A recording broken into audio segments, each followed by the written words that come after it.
time now... I'm going in. The time now is 8:56. The train arriving at platform 1 is carrying our next guests. They've called at every mainline station in Great Britain. 2,563 stations, to be exact. I feel I need to carry this on. It's been a 3-month journey that started in Penzance, and now the final destination for this train is the breakfast sofa.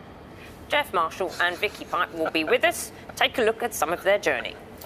We are at Penzance Station. And we're going to all the stations. 2,563 stations. All of them? Let's do it.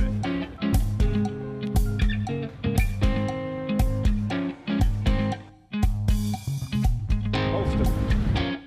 What is it? It's the cutest train I've ever seen.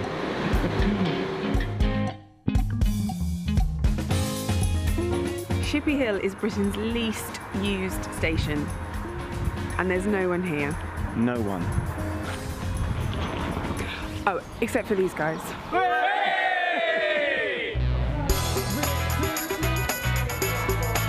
Welcome to Richmond. Some tea. Welcome to King's Lynn, my hometown.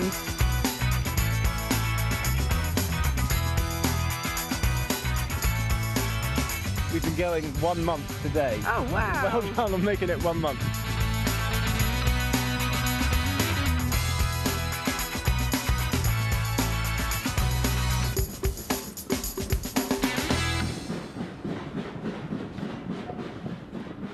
So, Geoff and Vicki are here with us. And I will admit, when we spoke about this a while ago, when you embarked on it, I thought it was a bit weird. You had a look of like, what on earth are they doing? Why? I think why is a very important question. Over to Vicki for that one. Oh, okay. Lots of different reasons, really. We wanted to have an adventure.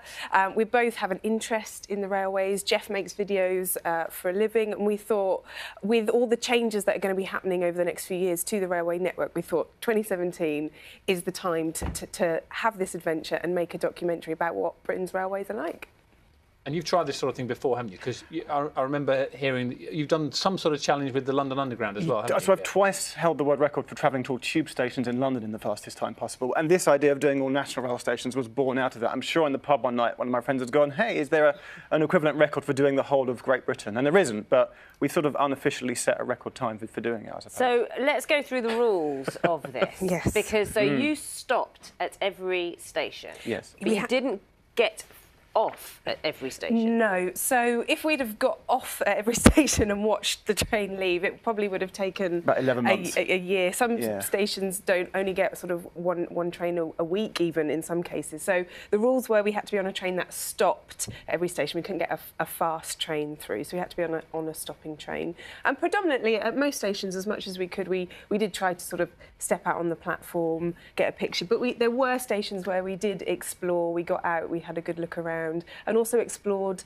the areas around the stations as well to look at where can you get to, what can you see. Is your relationship stronger now than when you started? Be honest, Jeffrey. It's like some people said, oh, you're having a jolly, you're having a holiday. It wasn't. We worked hard every day, so we learnt to work together. I've said the quote before. There is a great quote from Ernest Hemingway about do not travel with those you do not love. I still hold that line. But we're good. We had a couple of minor arguments, but apart from that, I think we're good, yeah. What were the arguments about? Do you know, I can't even remember now. That's the weird thing. Probably about what train to get next. You know. But it's hard. We were working. We weren't just sitting on a train reading a book. We were making a documentary. We were filming. We were talking to people, and that was one of the best things. Because you met some amazing people along the way, didn't you? We really did. It wasn't just about riding trains. It was about exploring Britain. But that's the great thing about getting a train. And one of the best conversations I had was with a couple up on the Scarborough to Bridlington line, where we'd never been before, and they said, we've never been to London, and I'm thinking, how can you have never been to London? But then I thought, well, I've never been to Scarborough before, and we just, for 20 minutes, we sort of spoke about each other's lives, and it was quite beautiful. I know that sounds a bit ridiculous, but it was a really nice moment. Well, it's always nice to meet new people and interesting people. So Shippy Hill Station. Let's talk about Shippy Hill. Why should we care about Shippy Hill Station, or why should we know about Shippy Hill? So Shippy Hill is Britain's least used station. I think it had 12. Not anymore. In the stats last year, it only had 12 people officially who visited Shippy Hill. Year. The whole year. But when we went, we brought about 22 or 3 people. I think there was 19 of us, 19 of our friends. On the day that we went, 3 ladies from the local village turned up to also travel. And they were like, what are you doing? Yeah, and 23 of us. So I think we set a new record for a number of people at Shippy Hill. Yeah.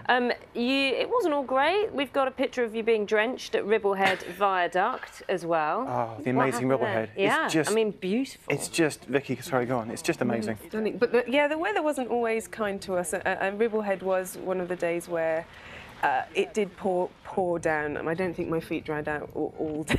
But it's an amazing feat of railway engineering of Victorian times, which should honestly never be forgotten, because railways are brilliant. If you see it up close and personal, it is really Yeah. impressive as well, isn't it? So 14 weeks, 6 days, 8 hours and 22 minutes. Who told you that? That's correct, yeah. I've just jotted it down.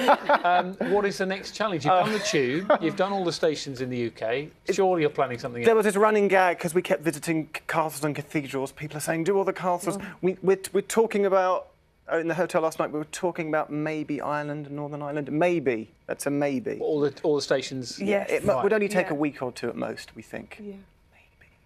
You'd get some amazing views. Get some absolutely beautiful views. You would, yeah. I know, we've been talking jokes all morning. Uh-oh. And you, Geoff, you did say you had a good joke. But you know what? It's a tough audience. I was Good trying luck. to think of a railway-related joke, and I don't have one. No, but my favourite groaner of all time is merely, have you heard about those new cool-dry pillows? They're making the headlines. Oh, Geoff. See? That's funny. Geoff, that's what happens when you spend 14 weeks on a train. Come on, that's good. That's a groaner, right? Okay, good luck. Geoff, Thanks. Geoff, that way. Go on. Sorry. Bye. Get off. Thank you very much. Thank you very much. Lovely to meet you both, and thank you for keeping us up to date with your story as well. Thank you. And the joke. We're going to be talking